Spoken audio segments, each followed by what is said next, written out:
তাহলে তো জ্ঞান শূন্য ভক্তি সার, যে ভক্তির মধ্যে কোনো জ্ঞানই থাকে না। কেন? জ্ঞান না থাকলে কি হয়? কোনো সংকোচ, কোনো সংশয় হয় না, অভিমান হয় না।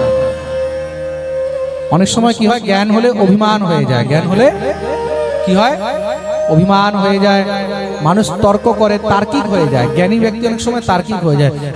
এইভাবে ঠাকুর সেবা করবে না, ওইভাবে ঠাকুর সেবা করবে না, এইভাবে করবে না, ওইভাবে করবে না।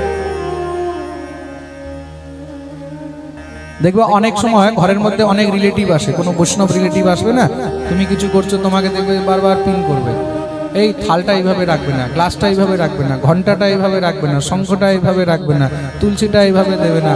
অনেক সময় মনে হয় মাথাটাই ঠুকে দেবে।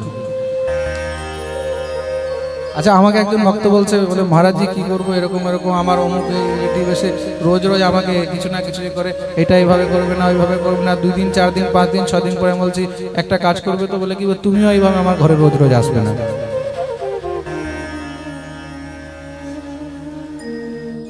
জ্ঞান অনেক সময় কি হয়, বেশি জ্ঞান হয়ে গেলে তখন সমস্যা হয়। তাই জন্য জ্ঞান শূন্য ভালো, জ্ঞান শূন্য হওয়া ভালো, বেশি জ্ঞান না হলেও ভালো। কেন? বলে পাথর ঠিক আছে, पत्थर ही भगवान है।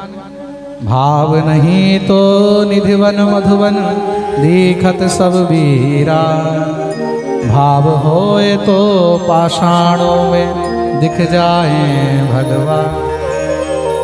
भाव যদি থাকে তাহলে একটা পাথরের মধ্যেও ভগবান পাওয়া যায়, তাই তো? প্রেম সে বলো, একটা সাধারণ পাথরকেও ভগবান বানিয়ে দেওয়া যায়, তাই তো? তার জন্য জ্ঞান শূন্য ভক্তি অনেক সময় ভগবানকে পাওয়ার রাস্তা হয়ে যায়।